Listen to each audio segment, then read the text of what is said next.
Selamat pagi sahabat Embun Surga. Kita jumpa lagi pada pagi hari ini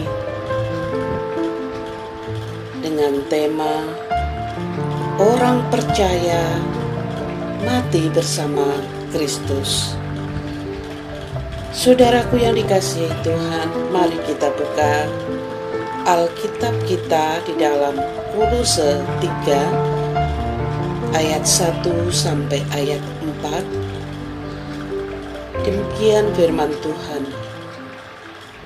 Karena itu, kalau kamu dibangkitkan bersama dengan Kristus, carilah perkara yang di atas, di mana Kristus ada, duduk di sebelah kanan Allah.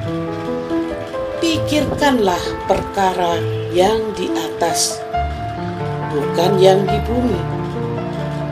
Sebab kamu telah mati, dan hidupmu tersembunyi bersama dengan Kristus di dalam Allah.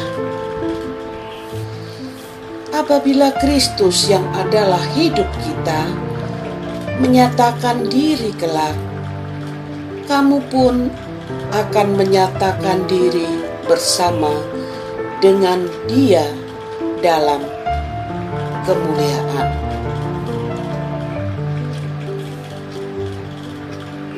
Kolose 3 ayat yang ketiga, firman Tuhan tadi mengatakan, sebab kamu telah mati dan hidupmu tersembunyi bersama dengan Kristus. Saudaraku, orang percaya yang telah ditebus oleh darah Kristus adalah mutlak harus mengalami apa yang disebut kematian di dalam Kristus, sebagaimana yang Rasul Paulus nyatakan pada ayat Nas, inilah kehidupan kekristenan yang sejati.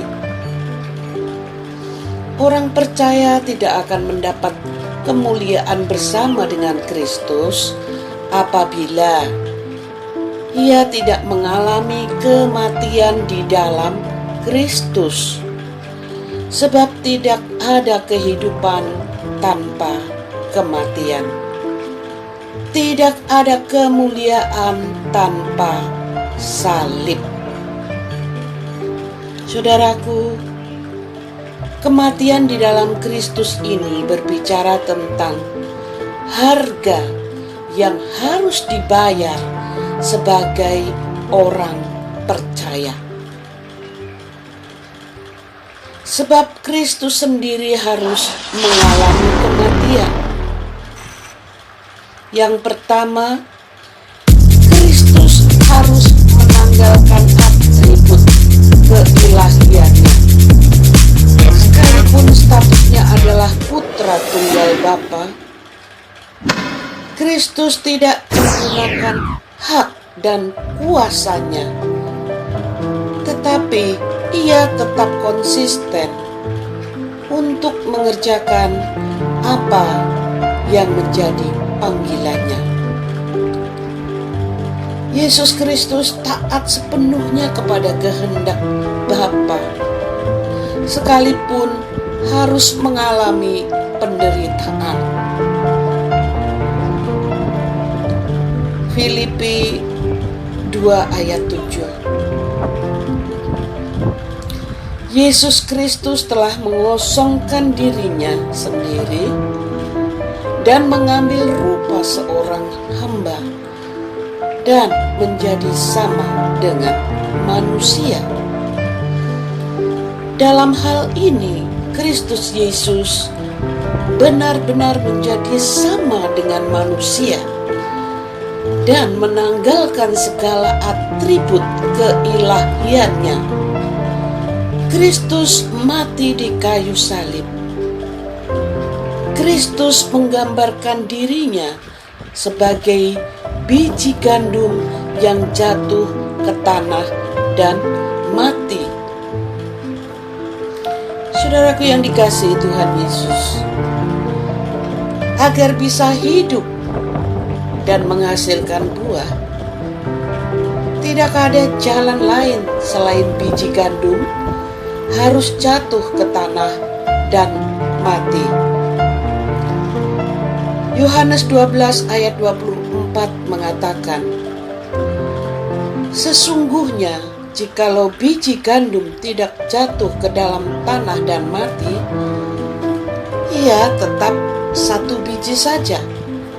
Tetapi jika ia mati, ia akan menghasilkan banyak buah.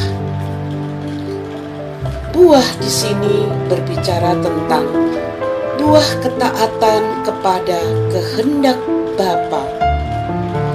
Buah juga berbicara tentang jiwa-jiwa yang diselamatkan. Kematian Kristus menghasilkan keselamatan bagi seluruh umat manusia. Mati bersama Kristus berarti orang percaya harus menanggalkan kehidupan lama dan mengenakan kehidupan baru di dalam Yesus Kristus.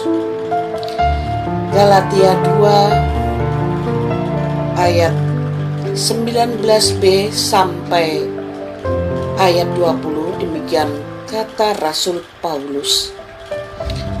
Aku telah disalibkan dengan Kristus, namun aku hidup. Tetapi bukan lagi aku sendiri yang hidup, melainkan Kristus yang hidup di dalam aku.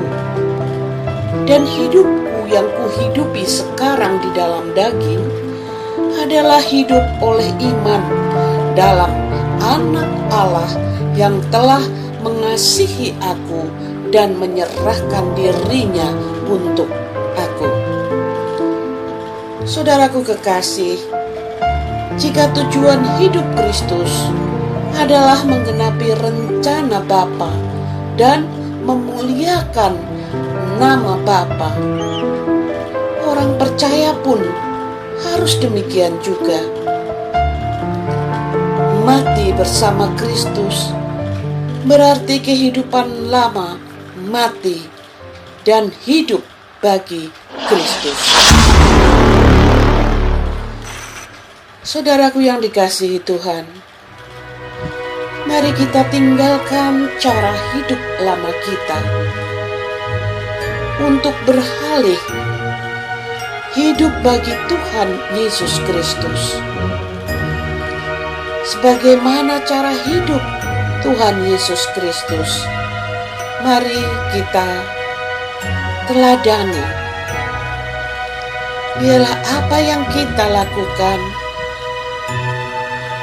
adalah kemuliaan bagi Bapa Surgawi di dalam nama Tuhan Yesus Kristus.